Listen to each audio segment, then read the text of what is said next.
नमस्कार and welcome to all of you in global lookout. दोस्तों, Lebanon एक country है वेस्ट एशिया में। यहाँ पर हाल में ही काफी ज्यादा काउस देखने को मिला था टाइम में कंफ्यूजन होने के चलते। नाउ ये जो वर्ड मैंने इस्तेमाल किया टाइम में कंफ्यूजन, आई एम श्योर इस वर्ड से आप लोग काफी ज्यादा कंफ्यूज हो गए होंगे। तो पूरा मैं बताऊंगा आप लोग को इसके बारे में, टेंशन लेने वाली बात नहीं है। दरअसल लेबनान हो गया या फिर बाकी यूरोपियन और अमेरिकन कंट्रीज हो गई, और इसके अलावा भी कई कंट्रीज ऐसी हैं आज के टाइम में जिनके यहाँ डे लाइट सेविंग का जो कॉन्सेप्ट होता है वो फॉलो किया जाता है अपनी जो एनर्जी कंजप्शन है उनकी उसको बचाने के लिए। नाउ ये डे लाइट सेविंग है क्या, इसमें होता क्या है और लेबनान का क्या इशू है, साथ ही साथ इंडिया से क्या कनेक्शन है और टाइम जोन क्या होता है, ये सब प्लस इसके अलावा और भी बहुत कुछ हम लोग देखेंगे इस वीडियो में। बस आपको एंड तक बने रहना है, और अगर वीडियो अच्छा लगे तो लाइक कमेंट शेयर सब्सक्राइब जरूर करना है। होता क्या है कि इट डजंट मैटर आप लोग इंडिया में किस कोने से हो, एक चीज आप लोग ने जरूर एक्सपीरियंस की होगी कि इस गर्मियों में क्या होता है कि जो डे लाइट होती है यानी कि उजाले का टाइम होता है ये थोड़ा लंबा होता है, और सर्दियों में ये कम हो जाता है। गर्मियों में जो उजाला होता है सुबह वो भी जल्दी हो जाता है, और शाम को जो अंधेरा होता है वो भी लेट से होता है। और ठंडियों में क्या होता है कि सुबह के टाइम में जो उजाला होता है वो भी लेट से होता है, और जो शाम के टाइम में अंधेरा होता है वो भी जल्दी हो जाता है। ये चीज आई एम श्योर आप लोग ने जरूर एक्सपीरियंस किया होगा, अनलेस आप जो अंधे होते हैं, जो ब्लाइंड होते हैं वो ना हो। एग्जाम्पल के लिए मान लो गर्मियों में सुबह के 5 बजे से लेकर शाम के 5 बजे तक उजाला रहता है। ये नंबर सिर्फ मैं एग्जाम्पल के लिए बता रहा हूँ, ऐसा नहीं है कि कोई स्टेटमेंट या फिर कोई फैक्ट्स बता रहा हूँ इतने से इतने बजे तक गर्मियों में उजाला रहता है, ऐसा कुछ भी नहीं है। सिर्फ एग्जाम्पल के लिए हम लोग समझने के लिए ऐसा मानेंगे कि सुबह के 5 बजे से लेके शाम के 5 बजे तक गर्मियों में उजाला रहता है। नाउ सर्दियों का अगर हम लोग केस लेते हैं तो इसमें हम लोग अज्यूम करेंगे कि सुबह के 6 बजे से लेके शाम के 4 बजे तक सिर्फ उजाला रहता है। अब लेट्स से कि कोई पर्सन है जिसके ऑफिस का टाइम होता है सुबह के 7 बजे से लेके शाम के 7 बजे तक, काफी हार्ड वर्किंग गाय होता है ये, इसलिए 12 घंटे काम करता है, और शाम के 7 बजे तक इसके जो ऑफिस का टाइम होता है वो होता है। अब ऐसे में सर्दियों में होगा क्या कि सुबह के 6 बजे में जैसा कि मैंने बताया कि उजाला होता है, तो 1 घंटे का यहाँ पर जो डे लाइट होता है वो यहाँ पर वेस्ट हुआ, और फिर शाम के टाइम लगभग 2 घंटे का जो हम लोग को एनर्जी है उसकी जरूरत पड़ी, यानी कि ट्यूबलाइट जलाना पड़ा इस टाइम पे, क्योंकि नेचुरल लाइट खत्म हो गई थी, अंधेरा हो गया था। और वहीं अगर हम लोग गर्मी के केस में बात करें तो सुबह 2 घंटे का जो डे लाइट है यहाँ पर वेस्ट हुआ, उसका इस्तेमाल नहीं किया गया। ये बंदा उस टाइम पे सो रहा था या फिर घर पे ही था, तैयार हो रहा था ऑफिस के लिए, और शाम के टाइम 2 घंटे के जो एनर्जी कंजप्शन है उसकी जरूरत पड़ी हम लोग को, क्योंकि नेचुरल लाइट इस समय खत्म हो गई थी। ऐसे में अगर हम लोग ये जो सुबह के ऑफिस का टाइम था इसको अगर हम लोग 2 घंटे पहले कर देते तो होता क्या कि शाम को कोई लाइट हम लोग को इस्तेमाल करने की जरूरत नहीं पड़ती, और ये जो सुबह का लाइट जो वेस्ट हुआ है इसका इस्तेमाल कर पाते, कोई भी एक्स्ट्रा हम लोग को एनर्जी कंजप्शन की जरूरत नहीं पड़ती। और बात सिर्फ इतनी ही नहीं होती, मान लो इसके बाद 7 बजे ये छूटने के बाद घर गया अपना, फिर वहां पर इसने अपने फैमिली के साथ टाइम बिताया, बच्चों के साथ टाइम बिताया, तो इन सब की वजह से हुआ क्या कि जितने टाइम तक ये जागा रहा उतने टाइम तक इसको जो बल्ब है, जो इलेक्ट्रिसिटी है उसका ज्यादा इस्तेमाल करना पड़ा। नहीं, अगर ये टाइम हम लोग शिफ्ट कर देते और ये पहले छूट जाता तो ये सब काम भी थोड़ा बहुत उजाले में कर पा रहा होता, और नहीं भी उजाला होता तो उतना भी ज्यादा अंधेरा नहीं होता, जिसकी वजह से इसको बहुत ही ज्यादा कम एनर्जी के कंजप्शन की जरूरत पड़ती। साथ ही साथ घर भी जाते समय हो सकता है थोड़ा बहुत उजाला हो तो गाड़ी की लाइट नहीं जलवानी पड़ती। तो इन सब की वजह से होता क्या है कि ऐसा कि यहाँ पर आप लोगों ने देखा कि सुबह थोड़ा सा डे लाइट जो है वो वेस्ट हो जाता है, नेचुरल लाइट है वो वेस्ट हो जाता है, और शाम को फिर उजाले के लिए इस आदमी के ऑफिस में इस्तेमाल करना पड़ता है इलेक्ट्रिसिटी को, एनर्जी कंजप्शन जिसकी वजह से बढ़ता है। तो एक जगह वेस्ट भी हो रहा है और अगली जगह फिर कम पड़ जा रहा है। ये वाली जो सिचुएशन है इसी को डील करने के लिए गर्मियों के टाइम पे अब उनका जो स्टैंडर्ड टाइम होता है उसको 1 घंटे या फिर 2 घंटे बढ़ा देती हैं, और सर्दियों के टाइम पे फिर उतना ही कम कर देती हैं, ताकि जो सुबह जो डे लाइट वेस्ट हो रही है उसका प्रॉपर इस्तेमाल किया जा सके, और ऐसी सिचुएशन हो कि जब अंधेरा हो तब आदमी सोए और जब उजाला हो तब काम करे, ताकि एक्स्ट्रा लाइट जला के हम लोग को उजाला ना करना पड़े।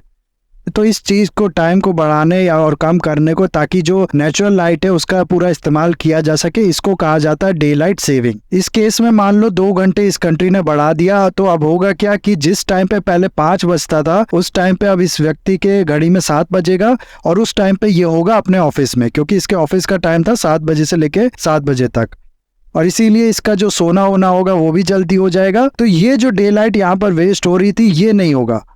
ऐसे ही करती हैं बहुत सी यूरोपियन कंट्रीज, अमेरिकन कंट्रीज, यहाँ तक कि एशिया की भी कुछ कंट्रीज अपना जो डे लाइट है उसको बचाने के लिए और एनर्जी का कंजप्शन कम करने के लिए। सिंपल वर्ड में बस ऐसे समझो आप लोग कि गर्मियों में जो उजाला है वो जल्दी हो जाता है, इसीलिए जो घड़ी का टाइम है उसको 1 घंटे फास्ट कर देना ताकि उजाले के टाइम पे लोग उठ जाए। इसको कहा जाता है डे लाइट सेविंग।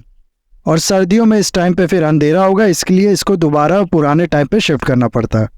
ऐसे ही कुछ करता है लेबनान भी, और मार्च के लास्ट वीक में वहाँ पर हर साल जो होता है उसको टाइम को 1 घंटे फास्ट कर दिया जाता है। लेकिन इस बार वहाँ पर क्योंकि थोड़ा बहुत इकोनॉमिक क्राइसिस और पॉलिटिकल क्राइसिस चल रहा था, इसीलिए वहाँ की गवर्नमेंट ने डिसीजन लिया था कि इसको हम लोग थोड़ी देर के लिए पोस्टपोन कर देंगे। लेकिन क्योंकि हर साल ये जो है प्रैक्टिस किया जाता था मार्च के एंड में, इसीलिए कुछ ऑर्गेनाइजेशंस ने, कुछ लोगों ने वहाँ पर अपना टाइम चेंज कर लिया और कुछ लोगों ने अपना टाइम नहीं किया ना। आप लोग खुद सोच के देखो कि ये है तो बहुत छोटी सी चीज, लेकिन कितना ज्यादा पैरालाइज कर सकती है किसी कंट्री को। सपोज किसी रेलवे स्टेशन ने अपना टाइम चेंज कर दिया और बाकी जो दूसरा रेलवे स्टेशन है उसने अपना टाइम नहीं चेंज किया, तो कितना ज्यादा कंफ्यूजन हो जाएगा। लेट्स से किसी एयरलाइंस ने अपना टाइम चेंज कर दिया और दूसरी एयरलाइंस ने नहीं किया, या फिर एयरपोर्ट ने नहीं किया, तो आप लोग समझ सकते हो कितना ज्यादा प्रॉब्लम हो सकती है। हो सकता है एक्सीडेंट भी हो जाए इसकी वजह से, पूरा काओस देखने को मिल सकता है। और यही देखने को मिला भी है लेबनान में। गवर्नमेंट की बात ढंग से सुना नहीं गया था, इसलिए पूरा ये जो सिचुएशन है इस तरीके का राइज हुआ ना। अब इंडिया से इसका क्या कनेक्शन, उसकी अगर हम लोग बात करें तो देखो इंडिया से इस चीज का तो कोई कनेक्शन नहीं है। लेकिन यहाँ पर मैं एक और चीज आप लोग को समझाना चाहता हूँ कि जिस तरीके से ये सीजन में होता है ना, कि गर्मियों में पहले उजाला हो जाता है, लेट से अंधेरा होता है, और सर्दियों में लेट से उजाला होता है और जल्दी अंधेरा हो जाता है, इस तरीके का जो डिफरेंस होता है ये एक ही सीजन में अलग अलग जगह पे भी होता है। और ये चीज मेरे को बताने की जरूरत नहीं, आप सब इस चीज को जानते होंगे कि इस समय यहाँ पर मान लो अंधेरा है तो हो सकता है यूएसए वगैरह में उजाला हो। जो टाइम का डिफरेंस होता है वही मैं आप लोग को बताना चाह रहा हूँ। आप सबने बचपन में ये सुना होगा कि सबसे पहले सूर्योदय जो होता है वो होता है जापान में, और इंडिया में सबसे पहले जो सूर्योदय होता है अरुणाचल प्रदेश में होता है। ऐसा क्यों होता है? ऐसा इसलिए होता है क्योंकि सन जो है वो राइज करता है ईस्ट से, और ये दोनों ही जगह जो है वो आप लोग देखो पूरे वर्ल्ड मैप में तो जापान सबसे ईस्ट में है, और पूरे इंडिया के मैप में अगर आप लोग देखो तो अरुणाचल प्रदेश सबसे ज्यादा ईस्ट में है। इसीलिए यहाँ पर सबसे पहले सूर्योदय होता है, फिर धीरे धीरे धीरे बढ़ते बढ़ते पूरे कंट्री को या फिर पूरे वर्ल्ड को कवर करता है। नाउ अब ये चीज भी अजम्पशन है, जाहिर सी बात है, क्योंकि अर्थ जो है वो गोल है, इसलिए ईस्ट और वेस्ट होने का तो कोई मतलब ही नहीं बनता। लेकिन समझने के लिए ये चीज मानना हम लोग को पड़ेगा। इस चीज को आप लोग समझ लो, आगे मैं और इसके बारे में डिटेल में बताऊंगा आप लोग को। तो जैसा कि मैंने आप लोग को बताया कि ईस्ट में सबसे पहले सूर्योदय होता है, तो सिर्फ इंडिया की अगर हम लोग बात करें तो अरुणाचल प्रदेश में जब सुबह सूर्योदय होता है ना उसके टाइम में, और वेस्टर्न पार्ट ऑफ इंडिया यानी कि गुजरात ले लो, उसके टाइम में वहां पर जब सूर्योदय होता है तो इसके टाइम में थोड़ा बहुत नहीं सीधे 2 घंटे का अंतर आ जाता है। अब सोचो आप लोग, मान लो अरुणाचल प्रदेश में जिस टाइम पे सूर्योदय होता है उसके टाइम पे हम लोग अपना टाइम डिसाइड करते, सब कुछ ऑफिस स्कूल वगैरह सब उसके टाइम पे होता, तो हो सकता था यहाँ पर गुजरात वाले एरिया में जब लोग ऑफिस जा रहे होते, स्कूल जा रहे होते, तो शुरुआती कुछ ऑफिस के घंटे में पूरा अंधेरा होता, क्योंकि अभी यहाँ पर सूर्योदय नहीं हुआ है। इन लोग को फिर लाइट वगैरह जलानी पड़ती, उसके सारे ये लोग अपना काम करते। और दूसरे केस में अगर हम लोग मान लो कि गुजरात वाले टाइम से चलते, इतने बजे यहाँ पर सूर्योदय होता है, तो ऐसे केस में क्या होता है कि अरुणाचल प्रदेश वाला जो एरिया है यहाँ पर 2 घंटे की सुबह की जो रोशनी होती वो खाली चली जाती, वो वेस्ट हो जाती। उस टाइम पे भी लोग सो रहे होते हैं क्योंकि उनका ऑफिस और स्कूल जो है वो अभी शुरू नहीं हुआ होता है, तो उनका कोई काम जो है वो अभी शुरू नहीं होता, इसलिए सुबह की 2 घंटे की जो रोशनी होती है वो वेस्ट हो जाती है उनकी। इसीलिए दोनों ही सिचुएशन में कुछ ना कुछ प्रॉब्लम थी। इसी को सॉल्व करने के लिए एक बीच में बनाई गई 82.5 डिग्री। ये 82.5 डिग्री लॉन्गिट्यूड है, लॉन्गिट्यूड लैटिट्यूड आप लोग समझते होंगे। ये 82.5 डिग्री को जो स्टैंडर्ड टाइम लाइन जो है वो माना गया है इंडिया में। ये लाइन इलाहाबाद वगैरह से पास होती है, बाकी भी आप लोग मैप में खुद ही से देख सकते हैं। मैप में जाएंगे तो खुद से देख सकते हैं कि किस किस जगह से ये पास होती है। इसको माना गया हम लोग का टाइम जोन। अब ऐसे में होता क्या है कि अभी भी इशू तो है ही, क्योंकि ऐसा करके हम लोग सिर्फ 1 ही घंटा सेव कर पाए ना, अभी भी 1 घंटे का लॉस हो ही रहा होगा जो अरुणाचल प्रदेश वाले एरिया में लोग रहते हैं उनका, क्योंकि जो टोटल गैप है वो जैसा कि मैंने आप लोग को बताया 2 घंटे का है। इसलिए बात की जाती है इंडिया में 2 स्टैंडर्ड टाइम के लिए जो लाइन है उसे डिसाइड करने की। और ऐसा कुछ नया नहीं है, आजादी से पहले अगर आप लोग को नहीं बताया तो बताऊं मैं, इंडिया में 3 टाइम जोन जो थे वो चलते थे। और तीनों प्रेसिडेंसी जो थी, बॉम्बे प्रेसिडेंसी, मद्रास प्रेसिडेंसी और बंगाल प्रेसिडेंसी, इन तीनों के लिए जो टाइम जोन था वो अलग अलग था। लेकिन फिर बाद में अंग्रेजों ने जब पूरी कंट्री को अपने अधीन बना लिया तो फिर एक टाइम जोन उन्होंने सेट किया।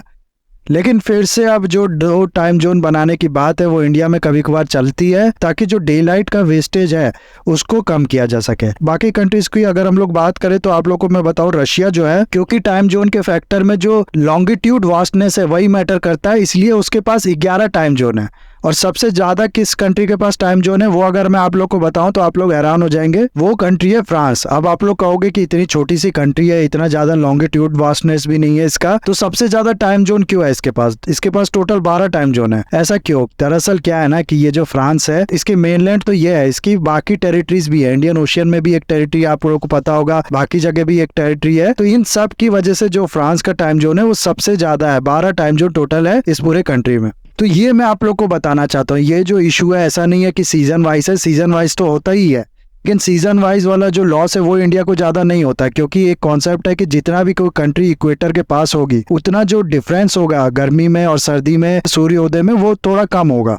इंडिया थोड़ा बहुत क्योंकि इक्वेटर के पास है इसलिए यहाँ पर जो डिफरेंस है ये उतना ज्यादा नहीं है, इसलिए सीजन वाइज इसको ज्यादा चेंज करने की जरूरत नहीं है। हर गर्मी में हर सर्दी में 1 घंटा 2 घंटा टाइम बढ़ाने की कोई जरूरत नहीं है। लेकिन एक ही दिन की एक ही समय का जो लॉस है उसके लिए कई बार यहाँ पर प्रोटेस्ट होते हैं, आवाज उठती है और चाय बागान टाइम जोन जो है वो भी सेटअप करने की बात की जाती है यहाँ 90 डिग्री पे कहीं पर। अब इसी चीज में थोड़ा और डिटेल में अगर हम लोग देखें तो यहाँ पर एक चीज देखो आप लोग, ये पूरे वर्ल्ड का मैप है, ठीक है। ये जो 0 डिग्री है ना, यहाँ पर एक जो मेरिडियन है, यहाँ पर एक इमेजिनरी लाइन है जिसको कहा जाता है ग्रीनविच टाइम मेरिडियन या फिर प्राइम मेरिडियन कहा जाता है। को माना गया है समझने के लिए अर्थ का सेंटर। जब अर्थ गोल है या फिर इलिप्टिकल है तो उसका क्या ही सेंटर होगा, आप लोग इस चीज को समझ सकते हो। लेकिन सिर्फ पढ़ने के लिए इसको माना गया अर्थ का सेंटर। सारे मैप आप लोग को ऐसे दिखेंगे और अगर आप लोग पास्ट में जाओगे ना तो फ्रांस हो गया, जर्मनी हो गया, चाइना हो गया, ये सारी कंट्री अपने आप को कहती थी कि हम जो है वो अर्थ का सेंटर है। लेकिन आज के टाइम में पूरा वर्ल्ड जो मैप फॉलो करता है, जो चीज मानता है वो ये कि ग्रीनविच से ये लाइन पास होती है 0 डिग्री लॉन्गिट्यूड, इसी को कहेंगे और यही सेंटर है अर्थ का। और इसका जो एंटी सर्किल है, एंटी सर्किल होता है यानी लॉन्गिट्यूड का अपोजिट जो हुआ, यानी कि 180 डिग्री सेल्सियस ज्यादा जो हुआ। तो 0 का होगा 180 डिग्री सेल्सियस एंटी सर्किल और 1 डिग्री का होगा 181 डिग्री सेल्सियस, ऐसे 2 डिग्री का होगा 182 डिग्री सेल्सियस। तो इस 0 का जो 180 डिग्री सेल्सियस है वो आएगा यहाँ पर पूरा मैप, क्योंकि एक सर्किल है आप लोग समझ सकते हो, इसीलिए ये जो लाइन होगी यहाँ पर आएगा 180 डिग्री सेल्सियस और इसको कहा जाता है इंटरनेशनल डे लाइन। यहाँ से ही डे की शुरुआत होती है और इसीलिए बचपन से हम लोग को पढ़ाया गया है कि जो जापान है वहां पर सबसे पहले सूर्योदय होता है। जबकि अगर आप लोग इस चीज को समझ पा रहे हो तो जापान से थोड़ी दूर पहले उसके और ज्यादा पीछे सूर्योदय होगा, उससे और थोड़ा और पहले और पीछे होगा। तो जापानी को क्यों कहा जाता है? क्योंकि यहाँ पर 180 डिग्री सेल्सियस लाइन जो है इसको मान लिया गया है इंटरनेशनल डे लाइन और ऐसा कहा गया है कि जब सूरज की रोशनी इसको क्रॉस करेगी उसी को हम लोग कहेंगे नया दिन शुरू हो चुका है। और जैसे जैसे जो सूर्योदय है वो आगे बढ़ते जाएगा, जिस कंट्री के पे ये पड़ेगा उसका नया दिन शुरू हो जाएगा। और इसीलिए शुरुआत में मैंने कह दिया कि ये भी चीज अजम्पटिव है। तो ये सब चीज समझने के लिए थोड़ा सा अजम्पशन मान के शुरुआत की गई है और इसी चीज को बच्चों को पढ़ाया जाता है। अब जैसा कि मैंने आप लोग को बताया कि 0 डिग्री जो है इसको माना गया ग्रीनविच से जो लाइन पास होती है और इसी के बेसिस पे सारी कंट्री को कहा गया है कि तुम भी अपना जो एक स्टैंडर्ड टाइम लाइन है उसको चूज कर लो और ऐसा चूज करना कि ग्रीनविच से आपका जो टाइम है उसमें या तो आधे घंटे का गैप हो या फिर 1 घंटे का गैप हो। ऐसा ना हो कि 27 मिनट 19 मिनट 13 मिनट इस तरीके के गैप आ रहा हो। एक स्टैंडर्ड लाइन हो और स्टैंडर्ड गैप हो, उसी को चूज करना। अब अर्थ जो है हम लोग को पता है कि 24 घंटे में अपना एक रोटेशन कंप्लीट करती है, यानी कि 360 डिग्री सेल्सियस वो रोटेशन पूरा करती है 24 घंटे में, या फिर इसको 60 से मल्टीप्लाई कर दे तो 24 घंटे इंटू 60 मिनट में। यहाँ से अगर आप लोग निकालना चाहो कि 1 डिग्री कितने देर में अर्थ रोटेट करती है तो वो आप लोग को मिलेगा 4 मिनट में। और इंडिया का अगर आप लोग लॉन्गिट्यूड का डिफरेंस देखो ना, यानी कि ईस्टर्न पॉइंट इंडिया जो है उसका कितना लॉन्गिट्यूड है और वेस्टर्न पॉइंट इंडिया का जो है उसका कितना लॉन्गिट्यूड है, तो इसमें आप लोग को 30 डिग्री का गैप मिल जाएगा। और जैसा कि मैंने आप लोग को बताया कि 1 डिग्री पूरा करती है 4 मिनट में अर्थ, तो 30 डिग्री का कितने देर में पूरा करेगी? 120 मिनट में, यानी 2 घंटे में। इसीलिए ये जो 2 घंटे का गैप है वो आता है। दूसरा एक चीज यहाँ देखो आप लोग, जैसा कि मैंने आप लोग को पहले ही बताया कि इंडिया का जो स्टैंडर्ड टाइम लाइन है ना वो है 82.5 डिग्री सेल्सियस। अब 1 डिग्री को 4 मिनट में अगर कोई पूरा करता है तो 82.5 डिग्री को कितने मिनट में पूरा करेगा ये कैसे पता चलेगा? 4 को मल्टीप्लाई कर दो 82.5 डिग्री से, ये आएगा 330 मिनट। ये 330 मिनट कितना हुआ? 5.5 घंटे।